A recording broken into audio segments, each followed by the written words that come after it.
오늘 하나님께서 우리에게 주시는 말씀은 구약 성경 호세아 4장 11절 말씀입니다. 구약 1259쪽입니다.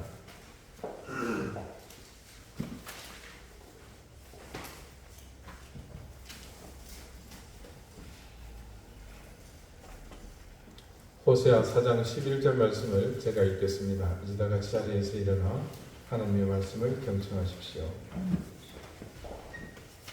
음행과 묵은 포도주와 새 포도주가 마음을 빼앗느니라. 아멘. 자리에 앉으시기 바랍니다.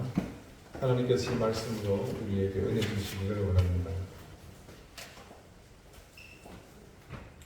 음행은 인간의 육체적 욕망이 가장 강력하게 나타나는 전형적인 현상입니다. 이스라엘이 멸망할 무렵 그 백성의 죄를 지칭하는 첫 단어가 음행이라는 것은 그런 면에서 아주 중요한 의미가 있다고 볼 수 있습니다.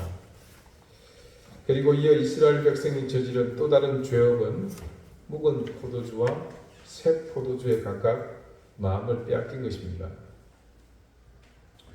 묵은 포도주와 새 포도주가 마음을 빼앗았다는 것은 단적으로 볼 때는 술에 취해서 이성이 마비된 것을 말합니다. 그러나 이 역시 하나님을 배반하고 자신의 욕망대로 살고자 발버둥치던 그때의 처지에서 볼 때 이는 낡거나 새로운 것이 문제가 아니라 하나님의 뜻과 자기 뜻이 배치될 때에 상대적으로 나타나는 갈등을 표현한 것으로 볼 수 있습니다. 가령 하나님의 뜻을 순종하려는데 지금 눈앞에 새로운 것이 화려하게 펼쳐지고 있습니다. 그러나 하나님은 낡고 오래된 그래서 묵은 것을 지키라고 말씀하십니다. 말씀이 요구하는 삶은 묵은 것이기는 하지만 그것이 진리고 하나님의 인도를 따르는 것인데 새로운 것에 화려한 것에 미혹되어 이전 것을 버린다면 그것은 새 포도주의 마음을 빼앗기는 것과 같습니다. 반대로 새로운 것을 따라 행하는 하나님의 말씀을 따르려고 보니 이전에 오랫동안 반복해서 해오던 것이 너무 좋아 보입니다. 그래서 하나님이 우리에게 새로운 것을 취하라고 말씀하시지만 그것을 따르지 않고 여전히 이전의 삶을 고수하려고 합니다. 뭡니까? 묵은 포도주의 마음을 빼앗긴 것이죠. 제가 제주에 오기 전 마지막 섬기는 교회는 서울영락교회입니다. 교회 역사를 보면 우리나라에서는 그렇게 오래된 교회는 아닙니다. 이 교회가 아시다시피 피난민들에 의해서 세워진 교회이기 때문에 그렇습니다. 하지만 우리 한국교회의 자랑스러운 신앙유산인 곧 한경직 목사님이 세우시고 목회하셨던 교회였기에 지금 교세의 규모로 선두는 아니지만 80년대를 전후해서 우리나라의 최초의 1만 명 교인 시대를 열었던 그런 교회에서 영향력은 지대했습니다. 바로 잡습니다. 피난민이 아니라 해방 이후입니다. 이후 소망교회나 사랑의 교회 등 굵직굵직한 교회가 설립되고 이런 다음 세대의 교회들이 성장할 때 실제로 이 교회의 교인들이 주축이 되었던 것은 공경연한 사실이기도 합니다. 초대 설립자인 고 한경직 목사님은 교회 목표는 오로지 영락교회만을 위한 영락교회만의 성장이 아니라 민족 복음화로 먼 미래 한국교회를 내다보셨습니다. 그런 목회 철학 덕분에 영락교회는 명실상부 한국교회의 어머니와 같은 역할을 감당해냈습니다. 한때 영락교회의 위상은 한국교회에서는 거의 독보적이었습니다. 가령 제가 다른 교회의 부목사로 심무할 때 지금 우리가 쓰고 있는 성경 있죠. 이게 예전의 성경에서 한 번 더 새롭게 번역이 된 거거든요. 그것이 출간이 됐습니다. 개신교 전체의 수요로 제작된 것이기 때문에 해당 각 교단의 성서신학자들이 모두 참여해서 기존 개역 성경의 부족한 부분을 보완하고 지금 이 시대의 정세에 맞게끔 많은 부분은 아니지만 수정 보완해서 출간했습니다. 그런데 선뜻 이 성경으로 바꿔서 사용하는 것이 처음에는 많지 않았습니다. 다른 성경 공부 교재나 아니면 심지어 학교 교과서 같은 경우는 이야기가 틀리죠. 이게 하나님의 말씀을 기록한 성경이기 때문에 조심스러웠던 겁니다. 내용상으로는 새롭게 번역된 것이 훨씬 더 처음 기록된 성경의 원문에 가깝습니다. 여러분 상식적으로 알아두십시오. 이 앞전에 우리가 썼던 성경책 있잖아요. 그거는 영어 성경을 번역한 겁니다. 그러니까 한 달이 건너서 번역한 것이기 때문에 당연히 심각한 건 아니지만 일부 오류가 있었던 것은 사실입니다. 히브리어로 기록된 구약 성경과 또 헬라어로 기록된 신약 성경은 각각 히브리어와 헬라어 성경을 우리말로 번역한 것이 아니라 그 히브리어와 헬라어로 기록된 신구약을 영어로 번역을 했었습니다. 그걸 다시 우리말로 번역을 하니까 아무래도 좀 오류가 일부 생길 수밖에 없었습니다.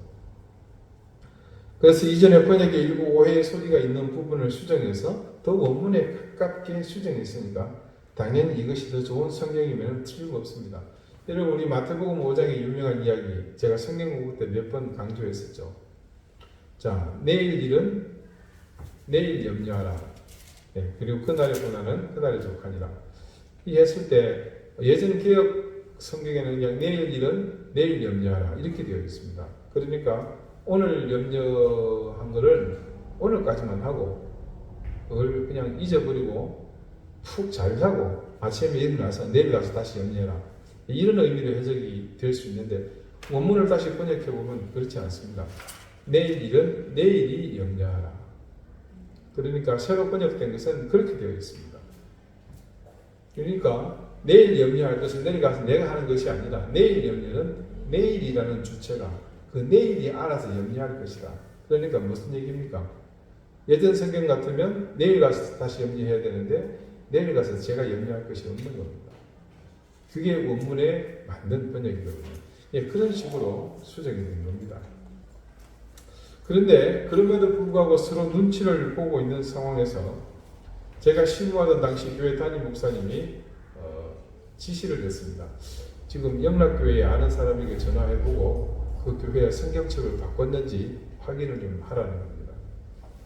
그래서 영락교회 부목사 중에 제가 아는 분께 문의를 했더니 진작에 바꾼다는 겁니다.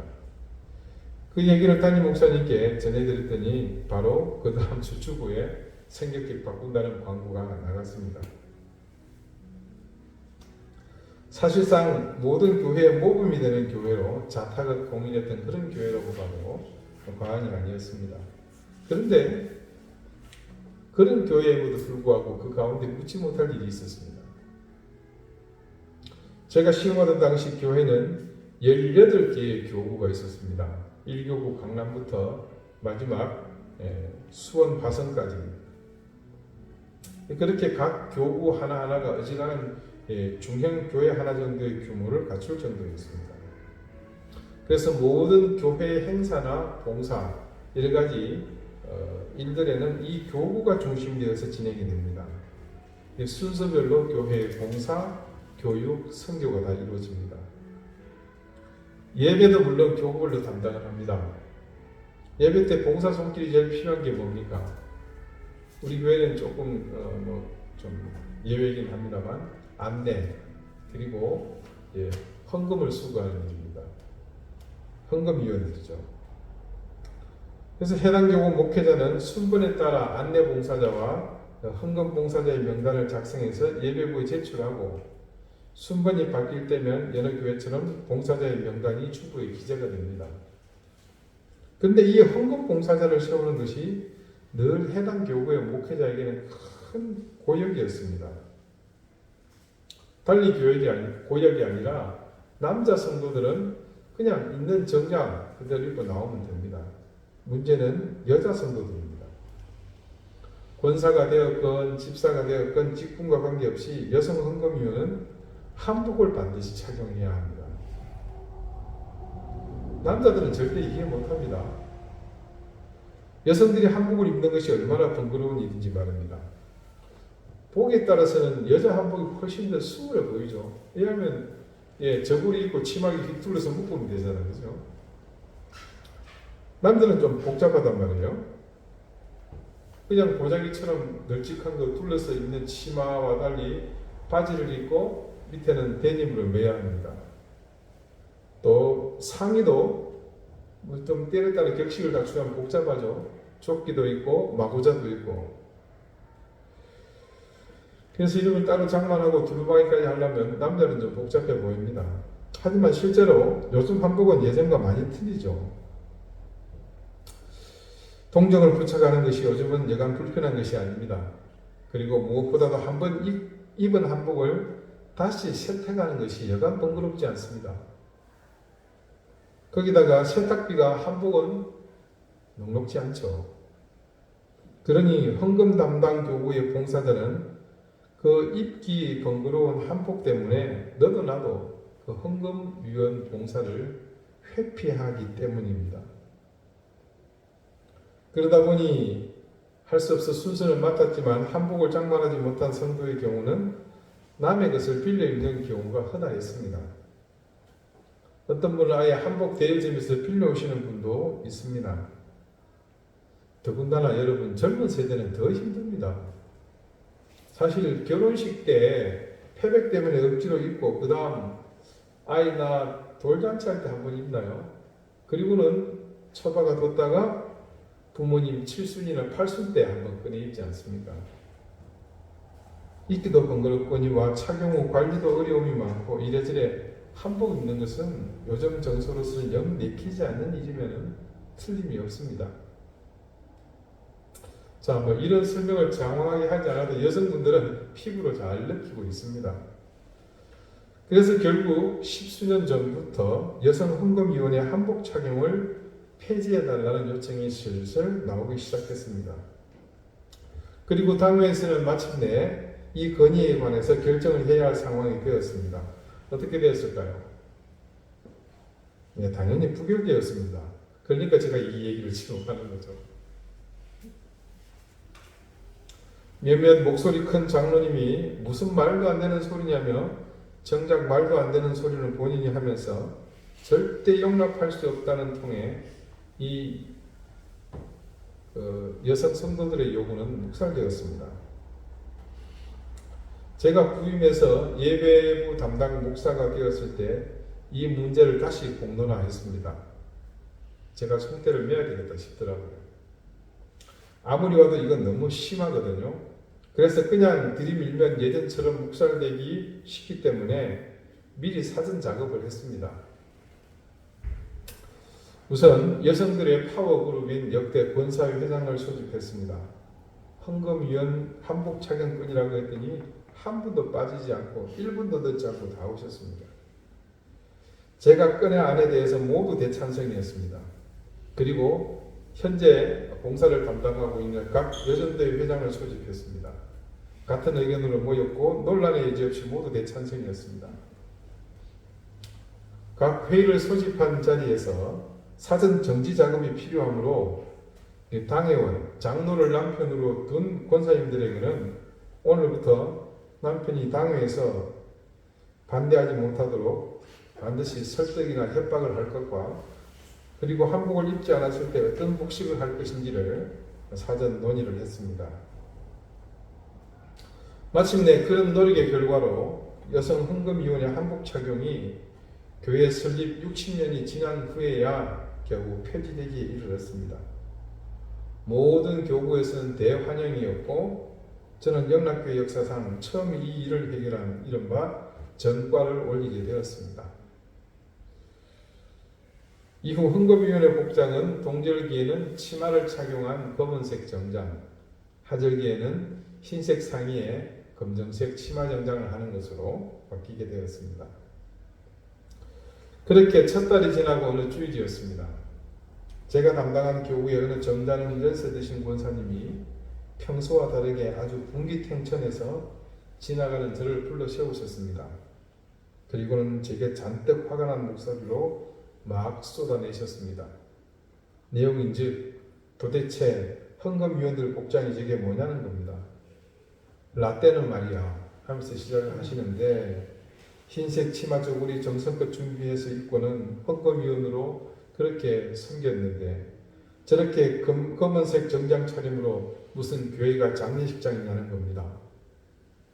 무슨 소리냐며 따지는 내용에 대해서 권사님의 부당함을 말씀드리다가 이게 설득해서 되는 내용이 아니라는 것을 알고는 그냥 듣고만 있었습니다. 어떻게 보면 당회에서 장로님들이 반대한 것도 있지만 그 전에 이런 논의에 대해서 나이 드신 분들이 절대 용납해서는 안 된다는 여론이 조성되어 있었던 것으로 보입니다. 어르신들의 그런 주장은 충분히 이해합니다. 그분들이 그 일을 할 때는 그나마 지금의 세대보다는 한복을 많이 착용하던 시대였습니다. 더군다나 그 시절에는 주일에 흰색 한복 차림으로 교회에 출석하시는 분들이 굉장히 많았습니다.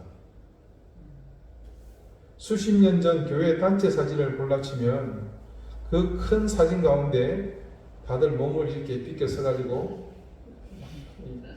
찡겨서 사진을 찍은 보면요, 무슨 사경회니 또 뭐 전도대회니 기념사진 속에 여성들 복장의 과반수는 흰색 한복이었습니다. 하지만 2000년대를 지나면서 교회에서 주일에 한복을 입고 예배드리러 오시는 분들은 그때와 현저하게 차이가 날 정도로 줄었습니다. 더군다나 50대 이하의 여성 중에 주일에 한복 입고 예배드리는 분들은 당시에 영락교회 헌금유들 빼고는 전국에 아무데도 없었습니다. 실제로 한복을 입고 헌금을 걷는다고 해서 이것이 하나님을 기쁘시게 하는 일이고 그렇지 않으면 불경스러운 일이라고 할 수는 없습니다. 단지 오랫동안 그렇게 해왔기 때문에 그것을 바꿔서는 안 된다는 주장이 앞설 뿐입니다. 그들에게는 하나님의 뜻보다도 우선한 그것이 묵은 포도주였습니다. 지난달에 영락교회에서 여자 장로님 한 분이 제가 그 교회를 떠난 이후 오랜만에 저를 뵈러 오셨습니다. 제가 영락교회를 사임하고 제주로 부임할 때 전체 교인 앞에서 인사를 드리면서 이렇게 말했습니다. 앞으로 제주 오시는 교우들께서는 절대 저를 찾아오지 마십시오 하고 부탁을 드렸습니다. 연락도 하지 말라고 그랬습니다. 이미 교회를 사임하고 떠난 목회자를 필요 이상으로 찾는 것이 좋지 않은 것이라는 판단 때문이지만 사실 오실 때 빈손으로 오시지 않거든요. 그래서 그런 부담을 지우지 않을 목적으로 그리한 것인데 실제로 잘 지켜지지는 않았습니다. 근데 지난달에 방문하신 그 여자 장로님은 제가 한 말을 그대로 지키고 있었습니다. 반드시 지키라고 한 의도는 아니었는데 그 여자 장로님은 제가 부탁한 의도를 잘 알고 계셨고 그래서 제 뜻을 존중하는 의미에서 그렇게 지키셨던 겁니다. 꼭 10년 만에 전화가 왔습니다. 그간 힘든 일을 겪고 있다는 소식을 듣고 안타까워 발만 동동 구르다가 큰맘 먹고 꼭 보고 싶어서 전화했다고 하시더군요. 그러면서 목사님 떠나시면서 절대 연락하지 말라고 하셨는데 해도 되는 거냐고 그러기에 7년이 지났으면 공소시효는 끝난 겁니다. 괜찮다고 꼭 오시면 뵙자고 그리고 약속하고 만났습니다. 그때 마침 헌금위원 한복 이야기가 나왔고 그 장로님이 손바닥을 아주 마주치면서 그 일을 추억했습니다. 그러면서 하시는 말씀이 자기 한복이 그때 헌금위원 하는 사람들에게 빌려주고는 이리저리 돌아다니는데 지금 어디 있는지 행방조차 알 수 없다는 겁니다. 한바탕 크게 웃었습니다. 올바르게 신앙생활을 하는 것이 어떤 것이 맞고 틀리냐의 문제라면 더욱 심각하게 고민하고 서로 의견을 맞대는 것은 당연한 일일 겁니다. 하지만 이렇게 박장대소할 과거의 그런 일은 결코 하나님의 뜻과는 무관한 일입니다. 그런데도 하나님의 뜻은 온데간데 없고 자신들의 의견으로 고집을 피우고 연로하다 하여 상급의 위치에 있다고 하여 무작정 밀고 나가는 것은 옳지 않은 일입니다. 하나님을 향해 민감해야 할 우리의 생각이 이런 과거의 인습에 잠식되는 것은 절대 바람직하지 않습니다. 오늘 말씀은 그런 상황에 부닥친 것을 묵은 포도주와 새 포도주로 표현하는 것입니다. 낡은 것과 새 것, 그냥 우리의 무관심한 선택에 우리의 마음이 빼앗긴 것을 표현한 겁니다. 오늘 본문 말씀을 번역한 영어 성경에서는 마음을 빼앗긴다는 오늘 말씀의 후반부에 대한 번역이 여기서 마음이 우리 짐작과 다르게 heart 대신에 understanding 혹은 바로 spiritual에서 understanding 이렇게 번역을 대부분 했습니다. 참 의외죠. 물론 heart도 있습니다. 결국 영적으로 바른 이해를 하지 못하게 한다는 그런 의미로 해석이 됩니다. 무엇을 말입니까? 자신 앞에 놓여진 상황에 대해서 말입니다. 오늘 본문 말씀을 외형상 보면 단순히 술에 취해서 이성이 마비된 상황으로 그렇게 표현하는 것일 수도 있습니다. 근데 굳이 술에 취하게 만든 그 술이 하나가 아니고 왜 두 가지가 나온 걸까? 오래된 것과 새 것. 어떤 양주는 제조 연도에 따라서 가격이 차이가 있다고 하더니 이것도 포도주의 등급을 설정한 걸까요? 그렇지 않습니다. 묵은 것이든 새 것이든 모두가 가리지 않고 미스언더스탠딩하게 만든다는 겁니다. 결국 어떤 것이든 두 가지의 포도주는 마시는 사람이 선택하는 겁니다. 그런데 어떤 것을 선택하는 그 포도주는 모두 언더스탠딩 하지 못하게 한다는 거죠. 무엇에 대해서 말입니까? 말씀의 정황상 하나님에 대해서라고 밖에는 달리 해석할 길이 없습니다. 하나님에 대해서 바르게 이해하지 못한다는 것은 결국 하나님의 뜻을 저버리는 행위로 연결됩니다. 그렇다면 지금 자신의 판단을 흐리게 만드는 이 포도주들은 모두가 뭡니까? 신앙의 방해물이면 틀림없습니다. 그 시대 하나님의 백성이 이방의 우상에 물들어 자신의 본분을 잃어버리고 음행과 더불어 하나님을 섬기는 것을 범패스럽게 생각해서 하나님이 원하시는 것을 내팽개쳐 버리고 자신이 원하는 대로 묵은 포도주와 새 포도주를 입맛에 따라 선택하며 살았다는 것은 결국 자신들의 인생의 목적이 오로지 욕망을 채우는 길밖에는 없었다는 것을 적나라하게 증명하고 있는 겁니다. 우리 앞에 늘 두 가지의 포도주가 있습니다. 묵은 포도주와 새 포도주. 어떤 포도주가 좋은 것인지 그것은 중요하지 않습니다. 자신의 마음을 빼앗기지 않고 하나님의 뜻을 따르는 것이 우리에게 무엇보다 중요합니다. 정직한 신앙과 바른 믿음을 갖고자 하는 사람은 늘 이 선택에 신중을 기해야 합니다. 신중을 기해하는 이유는 단지 하나, 하나님이 어떤 것을 원하시는가입니다. 때로는 내가 가는 길을 멈추라고 말씀하실 때가 있습니다. 그리고 지금 목표로 삼고 있는 그 길을 중단하고 새로운 길로 가라고 하십니다. 이미 가고 있는 지금 이 길은 내게는 너무 편합니다. 달리 편한 것이 아니라 길을 잘 알고 있거든요. 여러 번 경험한 적이 있다는 말입니다. 그래서 이 길을 갈 때는 내비게이션 키지 않아도 됩니다. 그래서 가장 빠르고 안전하게 갈 수 있는 이 길은 늘 나의 여정에서는 마치 택시 기사가 다른 사람들과 달리 자신만 잘 알고 있는 그 길처럼 나는 항상 이 길에 익숙하고 그 길로 가는 것을 당연한 것으로 여기고 삽니다. 그런데 하나님께서 이제 그 길로 목적지를 가던 이전의 방법을 버리고 전혀 다른 길로 가라고 하십니다. 이때 우리의 선택이 바로 우리 신앙이며 우리 믿음의 가장 정확한 현 주소입니다. 그때 선택이 우리의 신앙을 결정하며 나아가 하나님과의 관계를 입증하는 분명한 증거이기도 합니다. 누군가 이런 이야기를 자주 합니다. 몇십 년을 신앙생활을 했지만 형편이 나아진 것이 하나도 없다고 말입니다. 성경 말씀은 목사의 설교는 분명 우리가 하나님의 말씀을 따라 사는 것이 복되고 은혜로운 길이라고 증거합니다. 그렇다면 적어도 10수년, 아니 몇십 년을 신앙을 가지고 산 사람의 인생은 달라져 있어야 하지 않겠습니까? 근데 전혀 그렇지 못합니다. 심지어 옛적 신앙의 열정마저도 온데간데 없이 겨우 명명만 유지하고 있는 경우도 허다합니다. 그렇게 된 데는 여러 가지 원인이 있겠지만 진중하게 살펴보면 그 가운데 반드시 자리 잡고 있는 것이 하나가 있습니다. 언제나 하나님의 요구에 내가 온전히 반응하지 못했던 일들이 그 행적 속에 켜켜이 쌓여 있었기 때문이라는 것을 말합니다.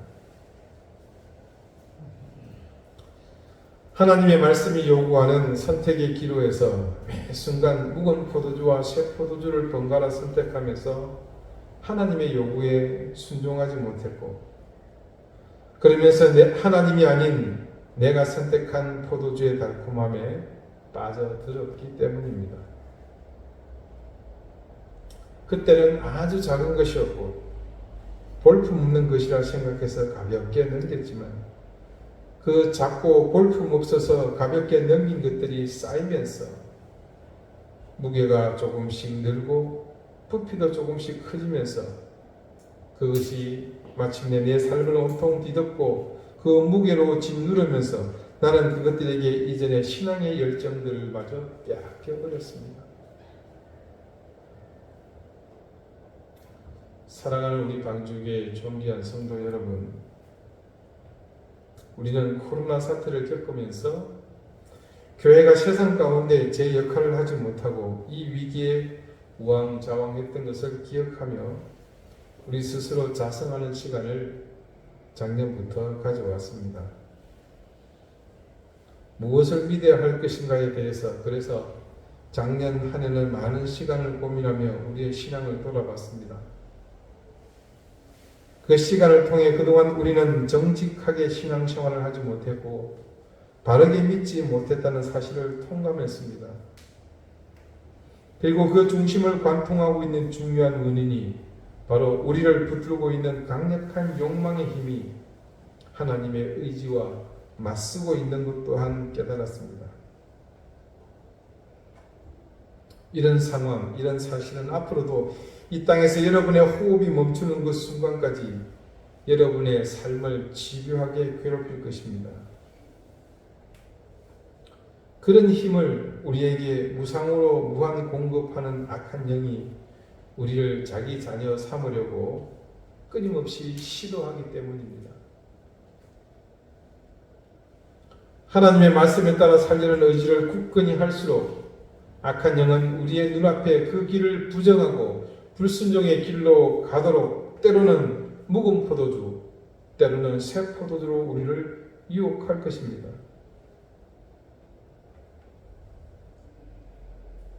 그러므로 선택의 순간이 올 때마다 우리가 선택하는 것이 과연 하나님 앞에서 정직한 신앙의 길인지 바른 믿음의 길로 가는 것인지 판단할 수 있기 바랍니다. 아무리 사소한 것이라도 가볍게 넘기지 마십시오. 그 작은 것들이 누적되어 오늘의 우리가 되었지 않습니까? 오늘 우리가 더 나은 모습으로 하나님을 향해 신실하게 살아나가기를 원한다면 아주 사소한 것에서부터 우리 눈앞에 악한 영이 제시하는 묵은 것이든 새 것이든 그 포도주는 외면하십시오. 그리고 하나님의 손을 붙잡으십시오. 댐이 작은 구멍에서부터 서서히 확대되어 무너지는 것처럼 거대한 악의 힘도 그렇게 무너지는 법입니다. 우리의 힘으로 대적이 불가한 거대한 어둠에 직면할지라도 우리에게 하나님을 향한 아주 작은 것이지만 올바른 믿음과 바른 신앙의 의지가 무너지지 않는다면 우리 주님께서는 자신이 피 흘려 세상의 죄를 씻어내신 그 힘으로 우리 연약한 인생에 작은 불꽃을 밝혀주실 것입니다. 우리가 주님이 주신 빛으로 비추는 그 불꽃은 아무리 거대한 흑암으로 분명하게 우리를 위협하더라도 주님께서 주신 그 빛은 분명히 빛으로 그 거대한 흑암 가운데 존재감을 드러낼 것이며 그 빛은 우리만이 아니라 우리와 관계된 모든 이들에게 생명의 빛으로 또한 함께할 것입니다. 오늘은 사순절 두 번째 주일입니다. 주님의 고난을 기억하며 또 그 고난에 함께 참여하며 우리가 주의 길에 참여할 수 있는 가장 큰 명분이 있다면 그게 무엇일 것 같습니까? 저는 그것이 우리 주님이 성부 하나님의 말씀에 따라 묵은 포도주와 새 포도주 가리지 않고 모두 내어버리고 고난과 죽음의 길로 주저함 없이 나가신 그 순종을 본받는 길이라 생각합니다. 내 인생에 드리워진 하나님을 거역할 수 있는 묵은 포도주와 새 포도주를 내버리고 주님의 손을 잡고 나가는 그것이 우리가 이 사순절을 의미 있게 참여하는 가장 큰 명분이라고 저는 생각합니다. 사랑하는 여러분, 이 예배를 마치고 돌아가시면 여러분 스스로 깊이 또 더 깊이 생각해 보십시오.